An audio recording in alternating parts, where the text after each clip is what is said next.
see what Meghan did at the funeral today? Oh, she's going to get fucking rinsed in the papers tomorrow, isn't she? She's going to get absolutely fucking battered. She didn't actually do anything, but that won't stop the racist cunts coming up with something, will it? Will it? Which will give us something to read at least, which is more than we've fucking done today, because there's been fucking nothing open, absolutely fucking nothing to do. I have had to resort to eagerly listening while my children fucking speak to me. This is what it must be like when you come out of jail with a tag on. You can't go anywhere, you can't do anything. You're better off in jail. At least there's a good bit of fucking bumming going on to while away the hours. God, those poor recently released jailbirds must have been looking back fondly at the time when Big Barry from the top bunk used to slip on in them after hours. But tomorrow is Tuesday, and I for one fucking welcome it, if only to see Philip fucking Schofield squirm his way out of this one. Hey, if standing in the pissing rain for 30 hours to look at a coffin's good enough for David fucking Beckham, it's good enough for you, Phil. Good evening, and thank you for joining me here in Conversations with Taz with Talk About It Tuesday. I told y'all that this weekend was going to be extremely boring for anybody within the UK, anyone within the Commonwealth, as they refer to it, because everything was shut down. They don't have anything else to do. So yes, it looked like everybody was just there to support Queen Colonizer. We're hearing more and more from the horse's mouth that no, they just didn't have anything to do. Just a reminder, the new audio podcast, Tastic Tuesday, is up. You can go to the link in my bio, or sometimes it's the video before this or the video after this when we wrap, that it's also there. Also, today is National Voter Registration Day. Please either register to vote or check your registration, because we know there's been a lot of shenanigans regarding voter suppression. Just make sure you go to www.vote.gov, G-O-V as in Victor. Also linked into the description of this video are today's blog post, along with some other ones that, as always, go along with the topics at hand. And as far as the topics at hand, it is a cornucopia. It is a hodgepodge. It is a buffet, a potluck, if you will. And my apologies for not checking in with you all yesterday. I was completely exhausted, and my apologies for no viewing party or show over the weekend. Our illustrious DMAC was featured on another podcast this weekend. So if you go to Coco the Thee Lawyer, Coco the Lawyer, make sure you check out the last podcast. He is a part of that. It is a bit lengthy, but it is worth a view. So go over there, give her a click, a like, a share, and a follow. Make sure you subscribe. Make sure you support our good old DMAC over there. But I got 2 videos for you all, because I'm still not done with the whole Brett Favre controversy. Let's roll it. I talked to people that was in the room when Brett Favre went into the Hall of Fame, and nobody mentioned about text messages that he sent to that jet masseuse. Nobody mentioned anything about the addiction that he suffered from.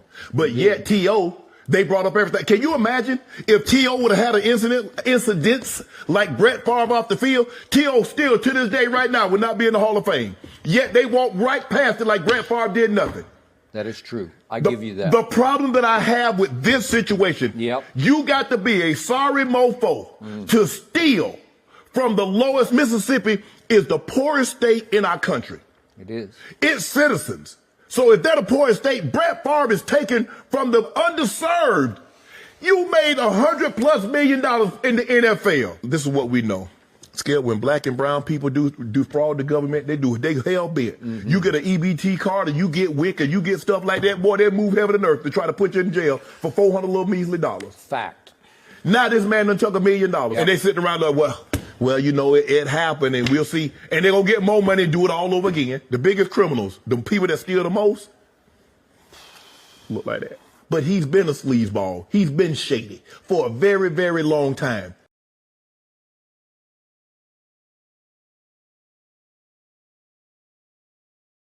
Brett Favre, according to Mississippi Today, was found to be siphoning funds, welfare funds from the state of Mississippi with the help of former Mississippi Governor Phil Bryant to help build a volleyball stadium for the University of Southern Mississippi. It's important to point out that Favre's daughter plays volleyball for that college, and prosecutors are calling this a massive scheme to defraud the government. This is also weird because Favre is currently worth $110 million and made over $138 million while playing in the NFL, not including commercials and sponsorships. I'm making this video for some of you that had something to say about the undrinkable water in Jackson, Mississippi, and how they should help themselves. Well, maybe they could do that if the government wasn't currently defrauding them.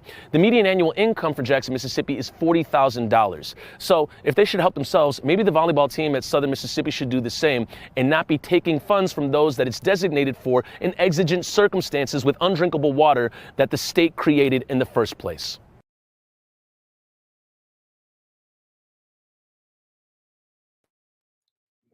Perfect example of white privilege. Now, I've been to college. I have children who've gone to college. I have siblings who've gone to college. I have parents and grandparents who are college graduates, et cetera, et cetera. There's a certain thing when it comes to collegiate sports. It's called boosters. You may be familiar with boosters from your high school days. These are people who donate specifically for the athletic departments. This is how schools get new stadiums, get new uniforms, things like that. The amount of money that Brett Favre has made just from playing football, let's take out any broadcasting deals, any sponsorships, any speaking engagements, any publications, any interviews, photographs. He had enough money that he could have donated if he wanted his daughter to play volleyball in a shiny new stadium. But here's the thing. His daughter was already attending this university. If you know anything about architecture and construction, this new facility would not have been created, land procured, either renovated or purchased or built in the time that she would have been able to play in it. But if you just wanted to have that legacy, you wanted your name on something or give her bragging rights or buy her a grade, because we know how that works with the upper echelon and collegiate academia, you could have come out of your own pocket.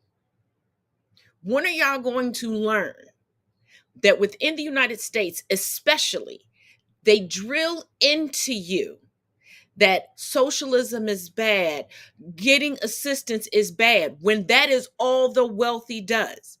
They go to these award ceremonies and borrow clothing, borrowed shoes, with borrowed handbags, borrowed jewelry, donated services for makeup, hair, and everything else. They start businesses with somebody else's money. They sustain businesses with somebody else's money. They get more government subsidies and live in more government housing than the rest of us combined. But they tell you it's wrong. They convince you to pick on other people who have food stamps, who are in Section 8 housing, who are part of the WIC program.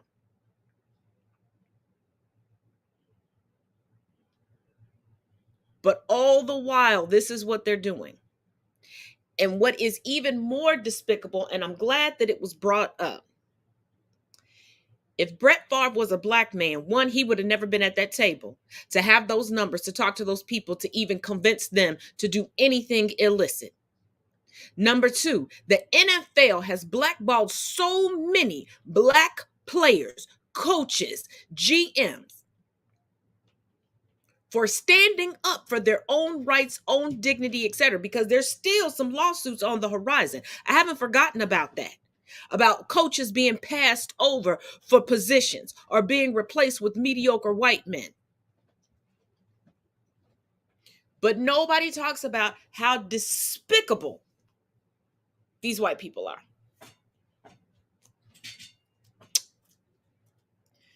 But child, at least somebody is starting to get it right. Not here in the United States, but over in Russia. Looks like the Kremlin is no longer on Putin's shenanigans. We are living in a wild timeline. If somebody from today had traveled back to 2015, right in the middle of the Republican primaries, to tell me that the Kremlin would turn their backs on Putin before the Republican Party denounced Trump, the first thing I would have thought is, oh, I see that they finally legalized weed in the future. Putin tried to take over a neighboring country, and the Kremlin was like, hey, we should do something about this guy. Trump tried to take over his own country, and the Republicans were like, that's my dude, ride or die. The Russians have done more to hold a tyrant accountable than the Republicans ever will, and that is a sobering thought.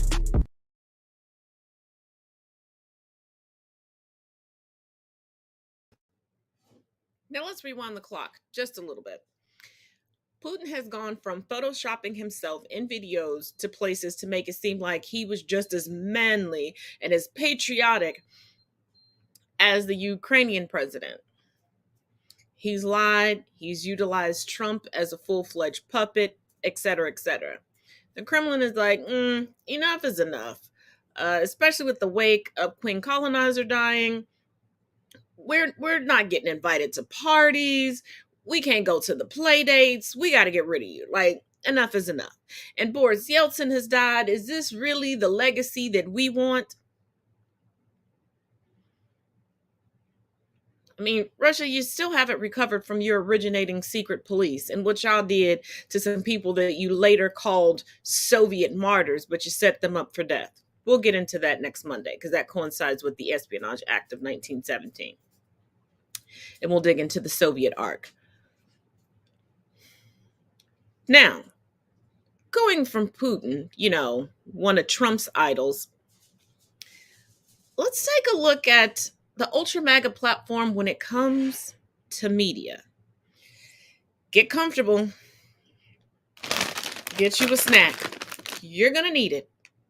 And a stiff beverage. Sit back, get comfortable. Let's roll it. Watch this remarkable clip that really should be more viral than it is of a group, several, declaring their desires for the United States and trying to convince their individual audiences of it as well. Watch this. Our republic. I want to see Antifa members hanging from gallows in Trump ties. That's what I would like to see. Yeah. We need total dictator Trump. I seriously, there's no argument against it. Oh, the Constitution says this. It's like the Constitution is invalid. Yes, the point of Christian nationalism, my goal is to break American democracy. Here would be my solution. Elect a dictator, suspend the laws, dismiss the legislature, and the dictator taxes the people and uses the money to build a giant wall and uses the money to raise an army that is personally loyal to him. People need to be tried, convicted, and executed for treason.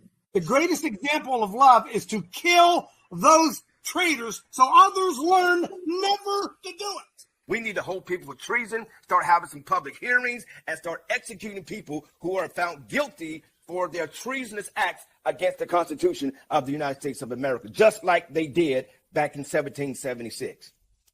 There should be military tribunals taking place right now, and people should be arrested for high treason that's been committed at the highest levels of government. Well, personally, I think a firing squad would just be great. Just put them all there, stick them up against a wall, and take them out. What does a modern-day militia look like? Because if you're like me, you see these godless commies, and you're like, I want to shoot them in the face. But because you're like me, and you're a law-abiding patriot, you're not going to do that because that's illegal. Or is it? If for any reason the President of the United States feels that it's not getting done the way it should, and decides to put out the tweet that says, my fellow Americans, my fellow 2A loving Americans, it's time to take up arms against these assholes. You are all fucked in under an hour. We will then collect the power needed to silence, destroy, and imprison our political opposition. So this fucking country is so gay. I hate this country. I hate this country. I hate this country. It doesn't get any clearer than that. And they're not doing this for entertainment value. Even if they were, they have audiences that can't discern between reality and fantasy. It's like a child who doesn't understand that a cartoon isn't real life with a lot of these cosplayers, these weekend warrior weaklings. They cheered the insurrection, their failed coup attempt. And now they take to their airwaves, convincing an audience that we should jettison democracy, rid ourselves of the vestiges of self-governance, elect, as Nick Fuentes, the white supremacist, white nationalist friend of Marjorie Taylor Greene, as he says, to elect a dictator.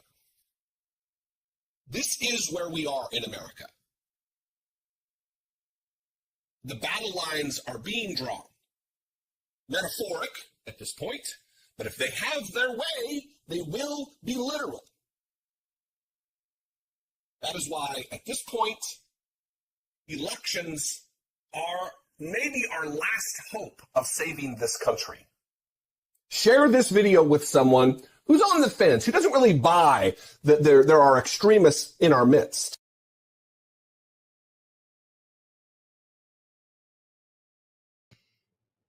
There's always been extremists within our midst. And if you remember last week when we were going over the Espionage Act of 1917 on Monday, and if you missed it, either right now, go back and watch it, or after this, go back and watch it. The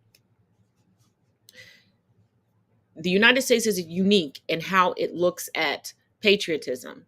Patriotism has to be this absolute thing that also adjoins with whiteness. You have to be willing to take a life or sacrifice your life or the lives of those around you, or at least threaten to prove that you are patriotic. The United States is consistently and historically okay with standing on the wrong side of history unless there is something that they can benefit from to appear on paper as to standing on the correct side of history.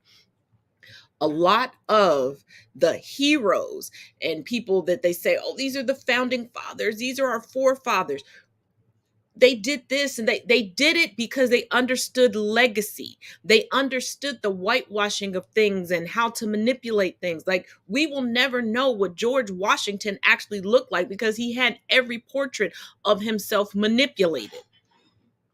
Even his origin story about his dentures and all lies. There's always that extreme front.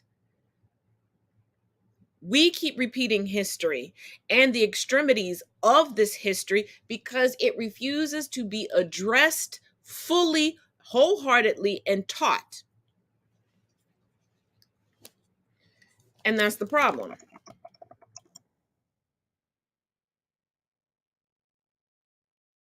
But let's go across the pond.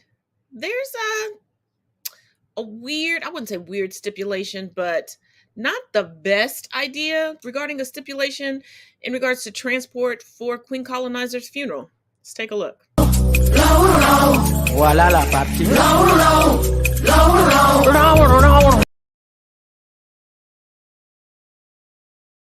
At a reception at Buckingham Palace, President Biden arrived in his armored limousine, but dozens of other leaders packed onto a fleet of coaches.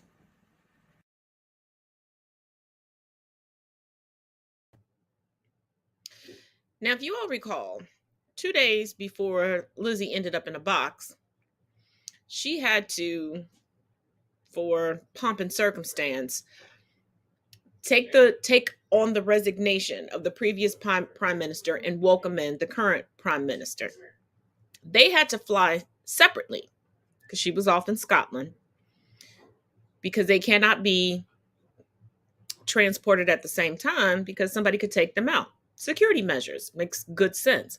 But she put on a stipulation that she wanted the world leaders that were invited to her funeral to fly commercial. But y'all still think that she was just a good old sweet old grandma. There's horror movies about sweet old grandmas. And wanted them to be bussed in. There are movies made with this premise. Like, Lizzie, did you decide since you were going out with the bang, you wanted everybody else to go out with the bang? Like, if I can't have power, no one else can? In the midst of several wars around the globe, you wanted all of the world leaders to do this. Now, they gave special exemptions to President Joe Biden and Dr. Jill Biden. But the black and brown world leaders and royalty couldn't get that. But she wasn't a colonizer, right? And here's also another small caveat. She wrote in that old Chuckster there, old Chucky, can only reign until he's 80, and then it has to go down to William. And William looked like he about 75 himself. We'll see if Chuck sticks with it. But let's take a look at where she was lowered into. And we'll talk on the flip side. There are currently 25 members of the royal family inside the royal vault, excluding the Duke of Edinburgh. You may actually recognise a few names on this list, but let's have a look at who was buried in the royal vault of Windsor Castle. Princess Amelia was the 15th child of George III and died aged 27. Augusta was the 6th child of George III and died aged 71. Princess Charlotte was the only daughter of George IV. She died aged 21 in childbirth. It's only because of Princess Charlotte's death that Queen Victoria ascended the throne. Queen Charlotte was the consort of George III. A stillborn daughter of Prince Ernest was born in 1815. George III was buried there in 1820. Prince Edward, the son of George III and father of Queen Victoria, was buried in 1820. Prince Alfred, another child of George III, was buried just shy of his 2nd birthday. Prince Octavius was the 13th child of George III and died aged 4. Princess Elizabeth, who I feel resembles Boris Johnson a little bit. I don't know if it's just a grandchild of George II. She died aged 80. Prince Frederick was buried there in 1827. Then we've got George IV in 1830, of course, a son of George III. And to round up part 1, we've got King William IV. He had 9 illegitimate children with his mistress, 2 children that did not survive into adulthood, and the throne then passed to his niece, Queen Victoria.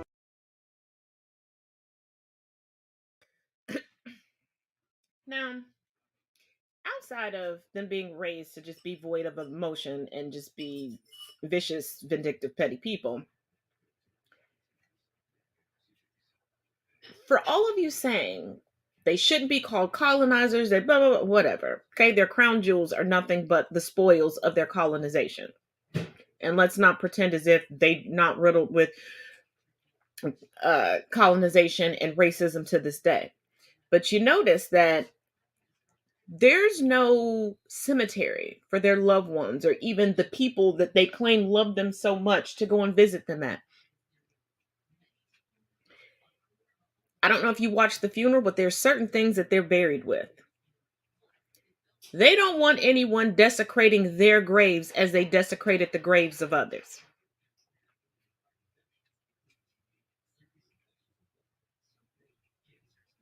Because a mausoleum is nothing more than a present-day pyramid.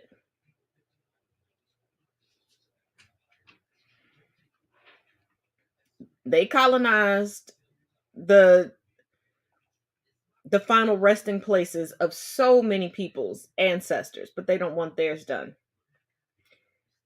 But, and before you go, they're not steeped in racism. Take a look at these 2 videos and tell me what you think afterwards. I'll be back. On the 20th of December 2017, the royal family gathered for lunch at Buckingham Palace. A month earlier, Prince Harry had announced his engagement to Meghan Markle. And for many, like Princess Michael of Kent, this was the first chance to welcome the newcomer to the family. Every year the Queen holds a Christmas lunch at Buckingham Palace for her extended family. It's very much for people who can't go to Sandringham at Christmas, and there's sometimes as many as 40 people there. Princess Michael attended with her husband, and as ever, she cut a striking figure.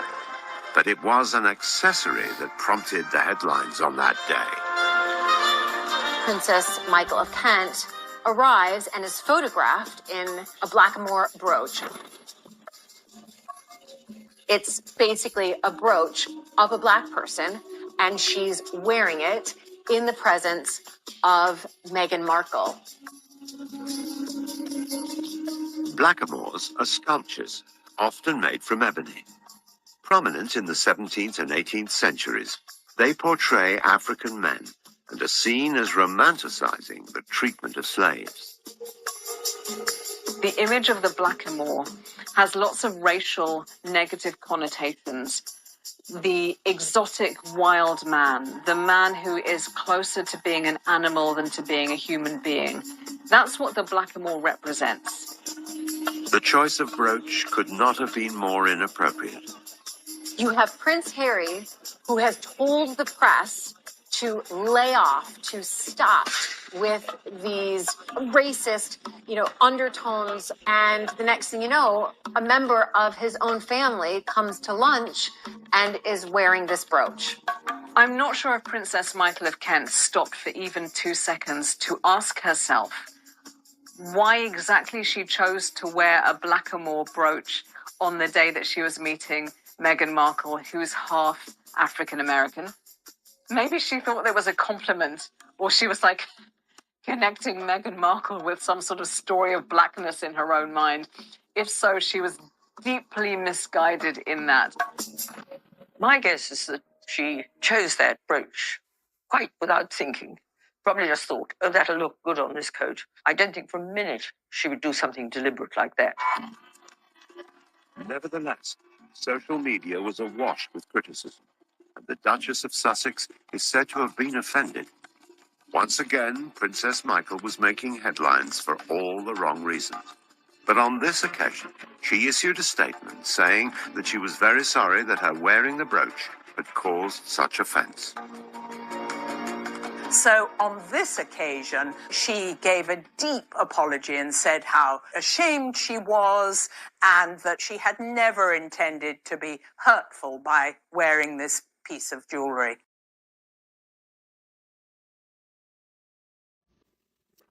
This recent New York Times article by the journalist Sarah Lyle perfectly captures what modern-day racism looks like.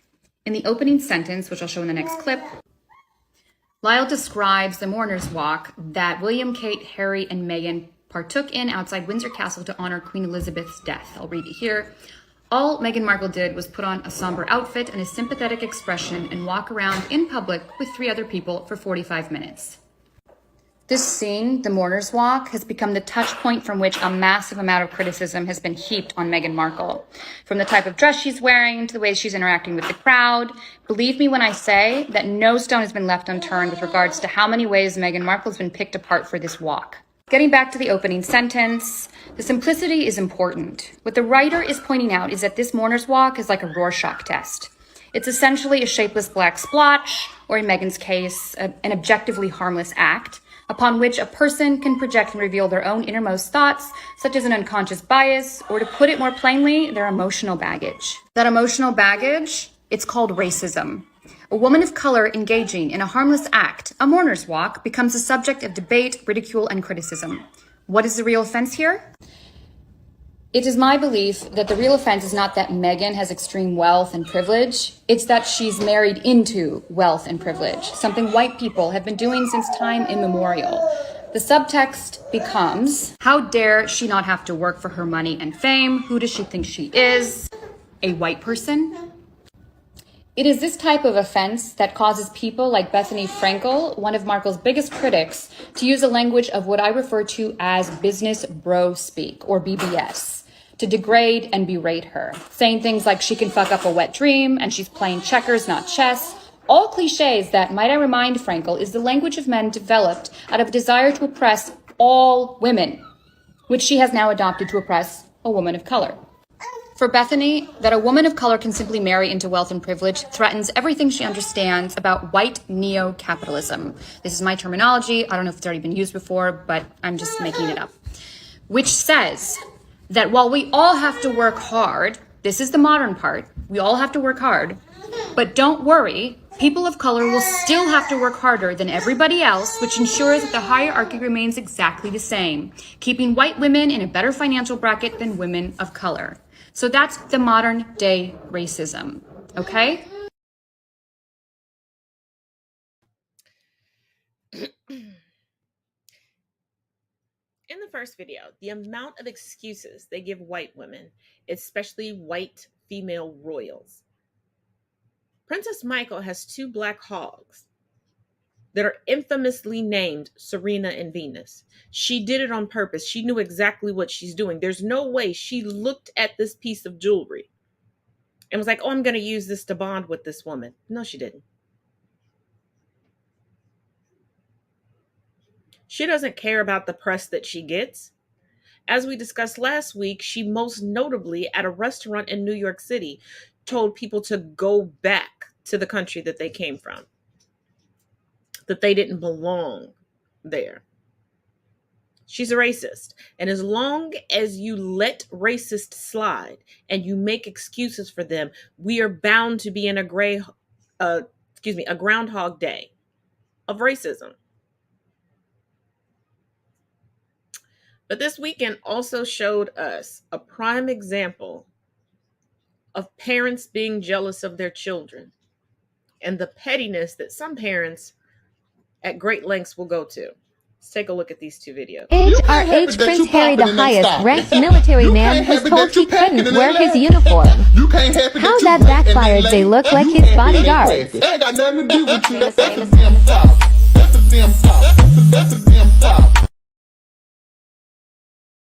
King Charles reportedly told Prince Harry of the Queen's passing only 5 minutes before the news was made public. The Telegraph revealed Harry received the call from his father whilst he was in mid-air shortly before landing in Scotland. And by the time he touched down, the world knew of the Queen's death. It's believed that Harry received the call sometime after William, making it much harder for him to get a flight, with his team looking at every possible option to get him to Scotland. Meanwhile, William flew with Prince Andrew and Prince Edward on an RAF flight that got them to Aberdeen at 3:50 p.m. Prince Harry was unable to take off until 5:35 p.m, an hour after Prime Minister Liz Truss was reportedly informed of the Queen's passing. It's unclear why the Duke of Sussex wasn't informed until much later. However, Charles delayed the release of the public statement until he could contact Harry while he was in the air.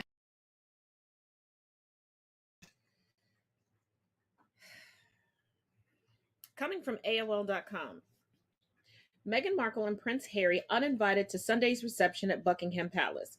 Prince Harry and Meghan Markle have been uninvited from Sunday's reception at Buckingham Palace for world leaders arriving ahead of Queen Elizabeth's state funeral. ET, Entertainment Tonight, has learned that the Duke and Duchess of Sussex were invited to attend a reception at Buckingham Palace for world leaders on Sunday, but they are no longer attending because they are not working members of the royal family. Neither was Andrew till Chucky made some revisions. The reception is for working royal family members only. Harry and Meghan being disinvited to the reception is the latest in a seemingly growing list of signs that there's mixed feelings about how much the royal family wants Harry and Meghan taking part in the Queen's official funeral plans. It started with Meghan not invited to join the royal family at Balmoral Castle in Scotland following the Queen's death. It's understood that the family wanted Prince Harry to be there, even though he was unable to get to Balmoral in time to see his grandmother, Nicole told ET. But Meghan, the Duchess of Sussex, was not, we understand, invited to join the family, Nicole added. She has said she will go to Balmoral another time, but I think it is quite sufficient that Prince Harry traveled to Balmoral on his own without his wife. Now, jumping back over here, you know Trump has something to say. Here we go. FYI, Trump would have made a stink about where he was seated at a funeral. This is what's happened to America in just 2 short years. No respect. However, a good time for our president to get to know the leaders of certain third world countries. If I were president, they wouldn't have sat me back there, and our country would be much different than it is right now. The Bidens were late because of London traffic and were seated with the leaders of Poland, Switzerland, and the Czech Republic. Not exactly third world countries, but go off, I guess. Unemployed Florida man.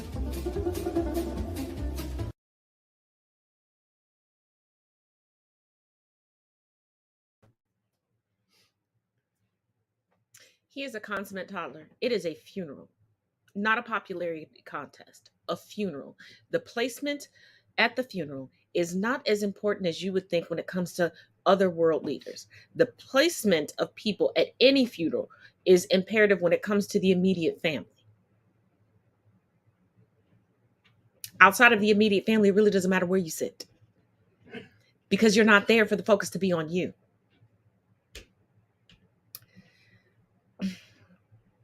But here's something Trump should actually be focusing on. You know, that special master that he requested. We'll get into that right after this month's ad.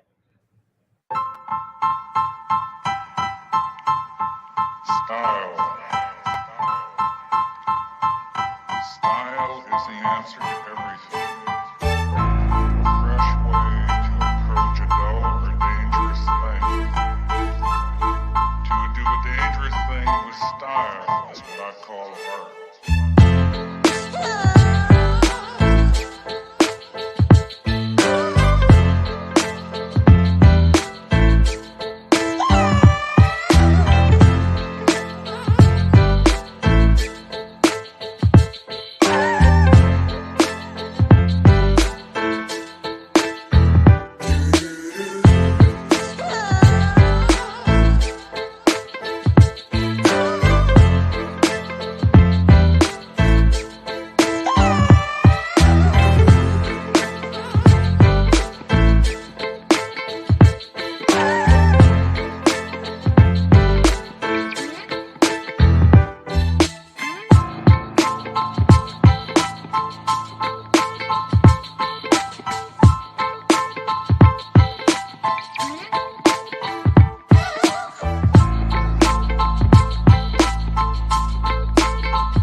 You guys, check fucking mates. This is breaking news. The special master has asked the Trump team for declarations about any actions he's taken to declassify material. He said, show me the fucking money. Where did you do it?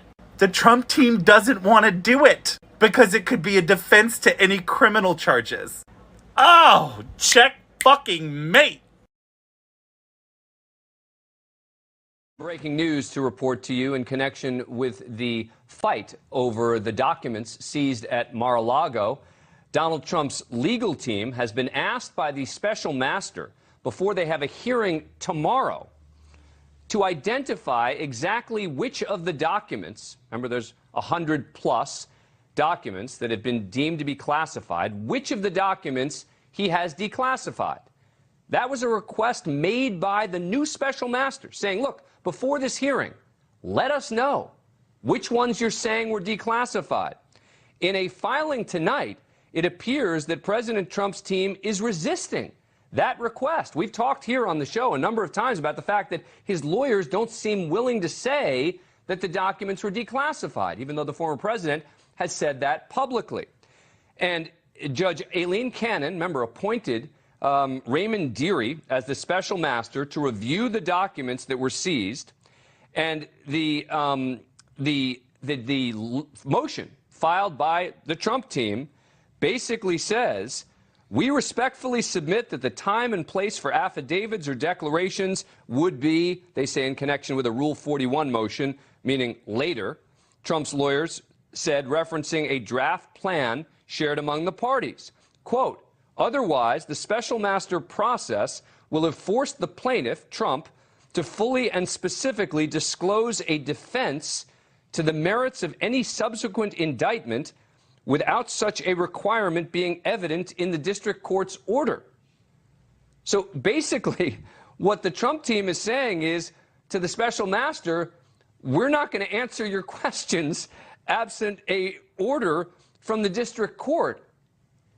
This is not a great start for the Trump team in connection with the special master, remember, who is going to be assessing which of the documents may be privileged. And one of the questions that I had was, well, is this special master even empowered to determine which are classified and which aren't? The judge seemingly indicating that the special master will be addressing that, but now the Trump team essentially saying, we can't answer that. We're not going to answer the question at this point whether he declassified material. It's going to be a very, very tough argument for the Trump team to make.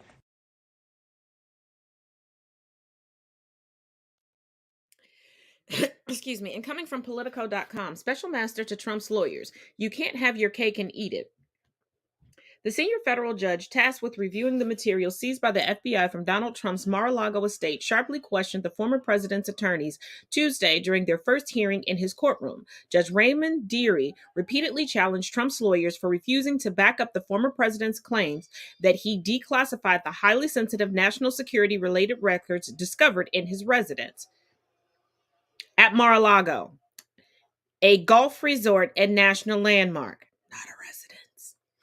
My view of it is you can't have your cake and eat it, said Dearie, the special master picked by U.S. District Court Judge Aileen Cannon to vet Trump's effort to reclaim the materials taken by federal investigators. And I'm pretty sure, little miss, I'm in the pocket of Trump, which the lawyers alluded to today, that they have a high up judge in their pocket. I'm sure she wasn't expecting this from the special master that she appointed. Pretty sure she thought everybody was going to be drinking the Trump juice and willing to burn down their careers as she's willing to for a man that wouldn't pee-pee on her if she was engulfed in flames. But I digress. Trump has argued that 11,000 documents from taken from Mar-a-Lago by the FBI pursuant to a search warrant last month were rightfully in his possession, including about 100 bearing classification markings that suggest they contain some of the nation's most closely guarded intelligence. But Dearie bristled at the effort by Trump's lawyers to resist his request for proof that Trump actually attempted to declassify any of the 100 documents that the Justice Department recovered from his estate, from his golf resort. Without evidence from Trump, well, golf resort / cemetery at this point, since he put Ivana there. Without evidence from Trump, Dearie said his only basis to judge the classification level of the records was the fact that they all bear markings designating them as highly sensitive national security records, including some that indicate they contain intelligence derived from human sources and foreign intercepts. Trump is that delusional that yes, he truly believes that he can get away with any and everything. It kind of reminds me of a child that's never been told no, and then you finally tell them no and they're just flabbergasted that they can't do something. Also, to add on to these Trump woes, coming from the Associated Press, phony document lands on court docket in Trump's search case. When a government document mysteriously appeared earlier this week in the highest profile case in the federal court system, it had the hallmarks of another explosive storyline in the Justice Department's investigation into classified records stored at former President Donald Trump's Florida estate. The document, purported to be from the United States Treasury Department, claimed that the agency had seized sensitive documents related to last month's search at Mar-a-Lago and included a warrant ordering CNN to preserve leaked tax records. The document remained late Thursday on the court docket, but it is a clear fabrication. A review of dozens of court records and interviews by the Associated Press suggests the document originated with a serial forger behind bars at a federal prison complex in North Carolina. The incident also suggests that the court clerk was easily tricked into believing it was real, landing the document on the public docket in the Mar-a-Lago search warrant case. It also highlights the vulnerability of the U.S. court system and raises questions about the court's vetting of documents that purport to be official records. First of all, I have seen people buy into and utilize documents that obviously look fake. There was once, years ago, someone who fabricated a document using my name. Now, was my actual signature on it? Yes. What they did was splice up things that I had actually signed, all different fonts, all different dates, everything, and splice it together into one document. And the amount of people who allowed them to use this document to get things done was astonishing, because people get so accustomed to things being so uniformed and looking a certain way, especially in the advent of the internet and social media and search engines and templates being out there. Back in the day, when you had to physically go, things were color coded, things stuck out to you. Now most things are printed in black and white because it's cheap. Or when you had to get carbon copies and you had to be there and sign through all of that, different levels of those carbon copies were different colors. So you knew what got filed where, what was authentic, what wasn't. Not making excuses for them, but this is not boding well. And why would this person just willy-nilly on their own create this fabricated document on behalf of Trump? So I think that they really need to look into that and really dig deep. But if you all recall, and I'm working on a blog for this tomorrow, just need to do a little bit more research, because, you know, when I talk about something that has some historical basis, I do like to include links into that. So be sure to look forward to that tomorrow. If you're not following or subscribed to the blog, please do so. Or as always, I will link it in the description of tomorrow's broadcast of Get Into It with Taz and Chris. But let's get into what DeSantis did this weekend. First video coming right up. Ron DeSantis was asked why the state paid to transport migrants from Texas instead of from Florida. And he said that the problem is they're not seeing mass movements of migrants into Florida. They're just coming in onesies and twosies. The problem is we're not seeing mass movements of them into Florida. So you end up with a car with maybe two, and if we know that that's illegal and there's someone that's kind of smuggling, then committing crime, then you can do arrest. There have been drug seizures. But that's not effective enough to stop the mass migration, but it's just coming in onesie-twosies. So we've had people on the border for last summer. We've done a lot of intelligence, and everyone down there will say between a third and 40% of the people coming across are seeking to end up in Florida. And so we have to go and figure out, okay, who are those people likely to be? And if you can do it at the source and divert to sanctuary jurisdictions, the chance they end up in Florida is much less. So it's not really a problem in Florida then? Weird how that works. Does he really think that human trafficking is good for his campaign? He really should be ashamed of himself. So the problem is that Florida doesn't have a problem, but he still wants publicity. And he wants to just automatically ship them to sanctuary cities, admitting that the state that he governs and the state of his bosom buddy, Abbott, do not have sanctuary cities where people seeking asylum can be safe and get help. But here, I keep telling y'all, a racist is never going to tell you the true truth. And they're racist because of their self-hate. Let's take a little history lesson on DeSantis, a DeSantis history lesson. So if you see an unbelievable resemblance between these two, it's because that is Luigia Gallucci, his great-grandmother, who emigrated to the United States in 1917. On the boat coming to America, they did not want her to get in because she was considered an undesirable, which means illiterate. They had changed the law. So she managed to get through because her husband had come in prior. But the point is, Ron DeSantis, we are all immigrants. You are too. No matter how far away generationally you are, it's in all of our DNA, period. And to treat others with any less respect than you would have expected your fakakta great-grandmother is just, look, tell me they're not twins. Tell me if he didn't put on an apron and an old dress, that wouldn't be him in drag. I'm sorry. The family resemblance is uncanny.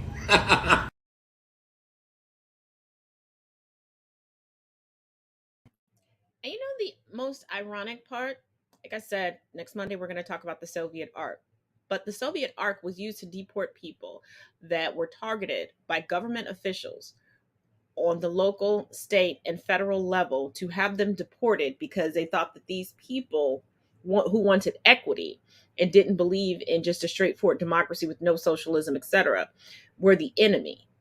His grandmother would have been one of those that would have fought against the system. She would have been one of those that was targeted as an undesirable. So it would have been plausible to them that his grandparents would have been spies, would have wanted to bring down the United States government because they didn't just 100% assimilate right out the gate. And how much you want to bet that around the holidays, the DeSantis family sits back and regales about hell, great-great-grandma and great-great-grandpa didn't know a lick of English and how they made it with such little education. See the hypocrisy? But there is something that works within our judicial system that white people, especially racists, don't realize and haven't realized since the antebellum period, that we will use the court system against you. And it doesn't generally work. We're at that. More information regarding what shenanigans. Let's go into what's currently happening to DeSantis. It's Tuesday night, and cruelty will never win. Boston-based lawyers for civil rights have opened a class action lawsuit against Governor Ron DeSantis and are suing him for $75,000 each on behalf of the migrants that he sent to Martha's Vineyard. The lawsuit says DeSantis intentionally misled these people by creating fake brochures for a Massachusetts refugee resettlement program that doesn't exist, and lured them away from federal migrant processing centers with false promises of cash, jobs, and housing. Now, surprisingly, Senator Ted Cruz even admits that this is probably illegal and definitely a violation of the 14th Amendment. But he praised DeSantis for doing it anyway. The lawsuit seeks to prove that DeSantis intentionally targeted non-whites and discriminated against these people based on their alienature, which is a violation of the 14th Amendment. Did you know that undocumented migrants could sue the governor? Learn something new every day. Let's not forget, he already had a tactic backfire when he was trying to inflict voter suppression, also with taxpayer monies. And we talked about all the epic, ridiculous arrests that he made. They're coming from NBCnews.com. Migrants flown to Martha's Vineyard sued DeSantis in class action alleging fraud. Migrants who were flown from Texas to Migrants who were flown from Texas to Martha's Vineyard, Massachusetts, under a new program by Florida Governor Ron DeSantis sued DeSantis, a Republican, and other state officials Tuesday, alleging they were victims of fraud for political purposes. Alianza Americanas a Chicago-based network of migrant-led organizations, and 3 migrants who landed in Massachusetts last week on flights chartered by Florida accused DeSantis and his co-defendants of executing a premeditated, fraudulent, and illegal scheme for the sole purpose of advancing their own personal, financial, and political interests. In the lawsuit, which seeks class action status at Massachusetts federal court, the plaintiffs alleged that the ruse, which DeSantis claimed credit for as part of his effort to highlight illegal immigration, violated constitutional protections under the 4th and 14th Amendment and several federal statutes. And like I keep telling you all when we do the Monday series, that these are not new tactics that the GOP is currently using. They're the old tactics of the former before the party switch of the Democratic Party, and then the early rankings of what we now know as the GOP, the Grand Old Party.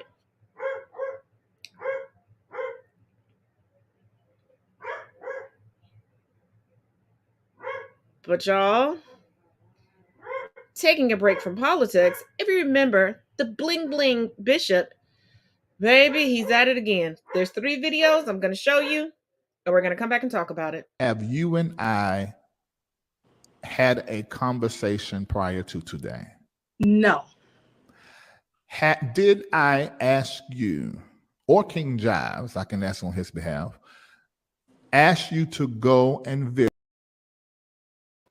You know what? My apologies. Before we go on to the next story, I forgot to bring you all this. My sincere apologies. This is what happens when my notes get out of order. Coming from RollingStone.com, Trump fumes. DeSantis stole my plan for shipping migrants.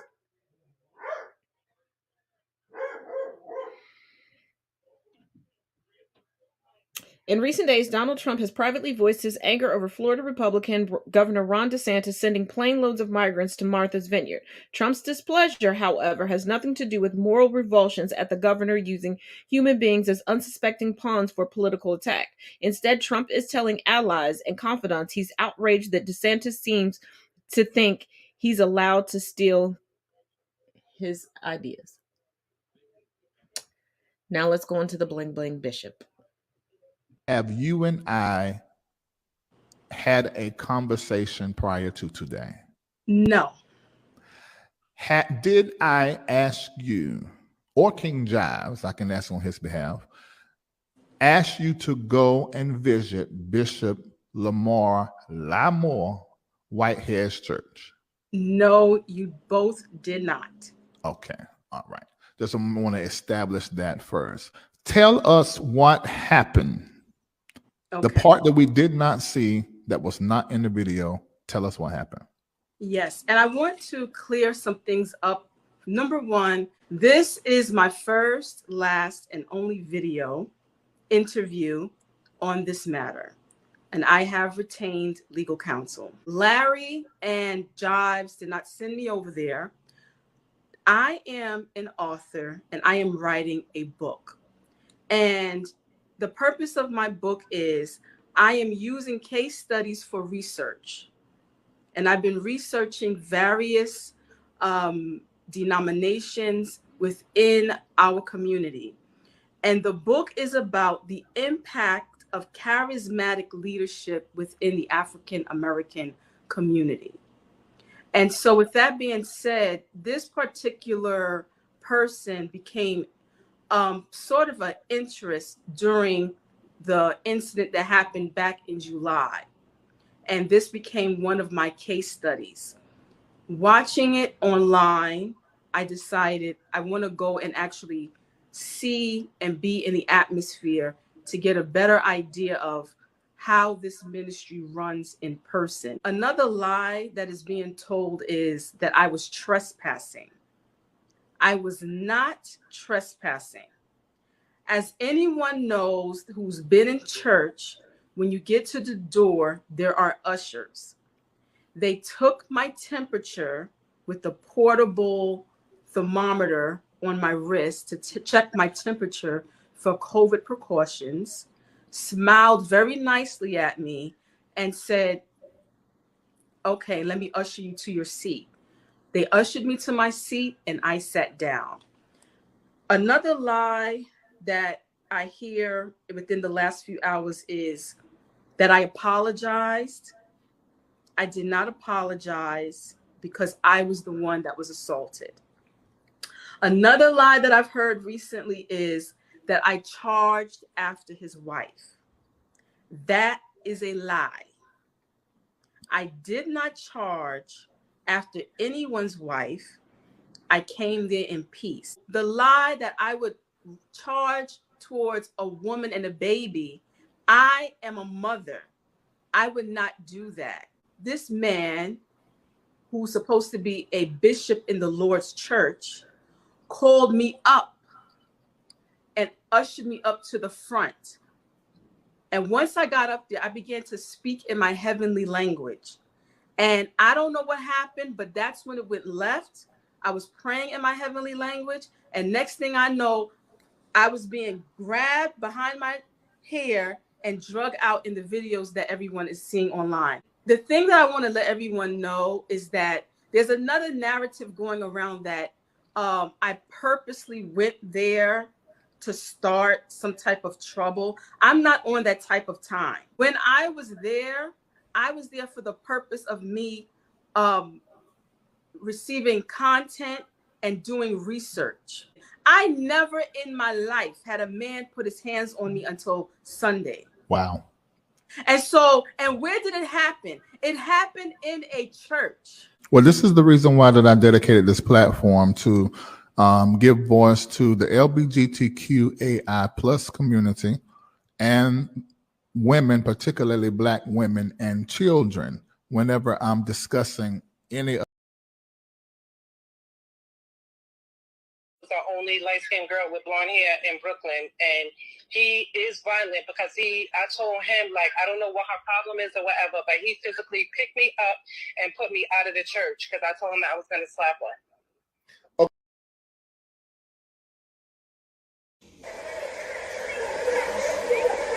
He going to jail. He going to jail, y'all. Ain't nobody protecting shit. Ain't nobody protecting shit. That devil's a liar. That nigga's gone. Now, remember, this is the same bling bling pastor who claimed that his church was robbed a couple of months ago, I believe about a month ago. But it seems like the only things that were taken were from him and his wife. And that was it. And for the first time ever, the video was grainy. It wasn't lit up, all of those things. And now this. He also has a back and forth going with D.L. Hughley. Larry Reed right there. He has challenged to a boxing match. He took people into his prayer closet just to show them all his designer, whatever. He has a court case right now because it appears that he defrauded one of his parishioners. It is a mess. It is a massive, massive mess. But you want to know what's an even bigger mess? Y'all remember January 6th, right? There were some military veterans that were there, that were caught, that are currently behind bars, and their VA benefits have been rescinded. And it looks like these are the type of vets that only have VA benefits, which is fine. They are there for you to partake in after serving your country. Doesn't always happen that way, but look what they did over the weekend. Trigger warning in this one. In case y'all didn't know, anybody who participated in the January 6th riots who was a veteran who got arrested, they had some of their benefits, if not all of their benefits, stripped away from them. And let's just say that there are those in the MAGA crowd who are not happy about that. And so, watch this. They're trying to kill them. They're denying them their rightful VA benefits. This is wrong. It's against our Constitution. Their civil rights, their constitutional rights, and their human rights are being violated. Where is your outrage? I'm giving you mine. Stand up. Get here. Go to your local VAs. Stand up for these men. They stood for you. Don't let them down. I beg of you.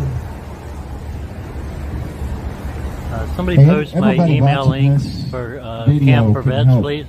I'm going to put up the number for the VA Unfortunately, the video cuts off there, but Weenie Hut Jr. over here gave out the number to the VA suicide hotline. And essentially, he wants people to spam the hotline and demand that they reinstate the VA benefits of any January 6 rioters who happen to be veterans who are now incarcerated. Forget about the veterans out there that might legitimately need help who didn't break the law. No.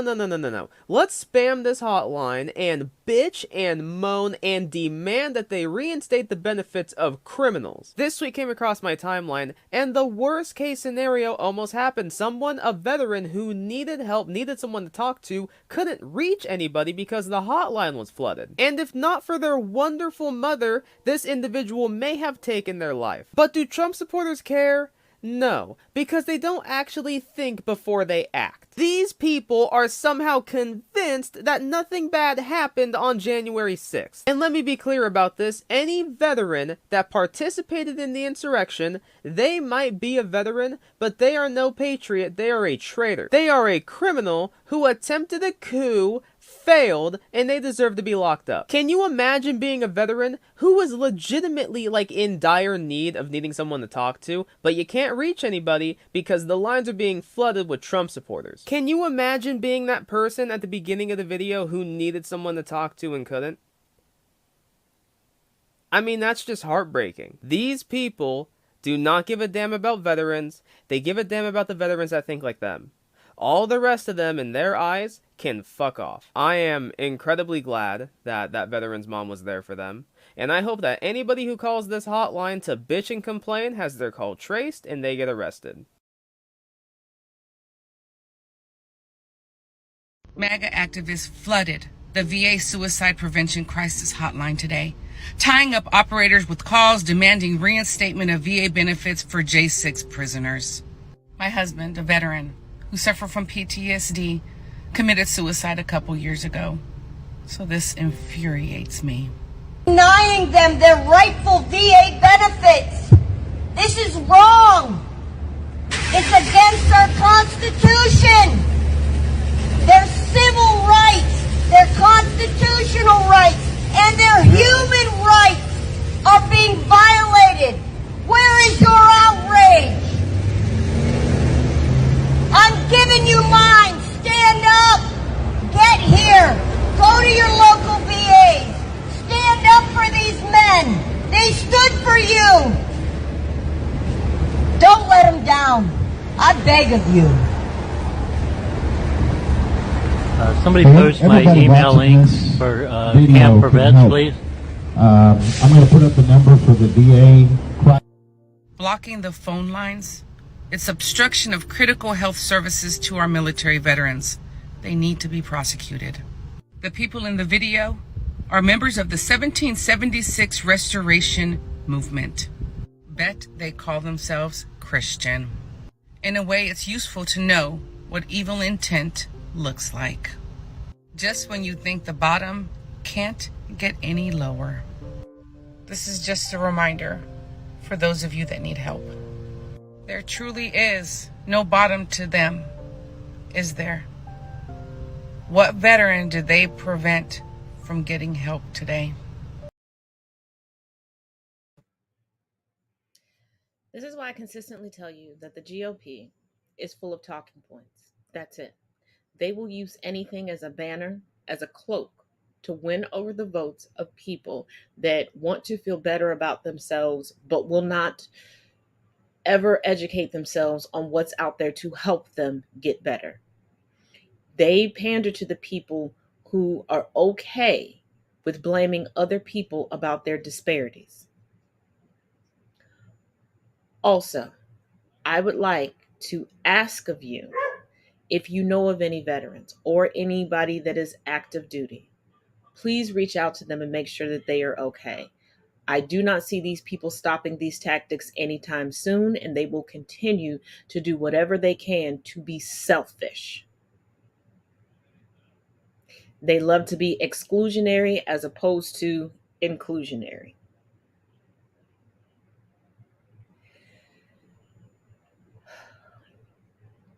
As always, please subscribe to make sure that you are kept abreast on all broadcasts. Make sure you share this broadcast. Check out the links and the blogs in the description. and each one teach one, each one reach one. And if you happen to be a MAGA head looking for love, you're not going to find it on the new dating app. At least not if you're a man looking for a woman. Till tomorrow night. Have you been unlucky in love? And you have felt like there's got to be a soulmate out there that just gets you. You know, maybe you ended up at the Capitol on January 6th and no one understands your struggle.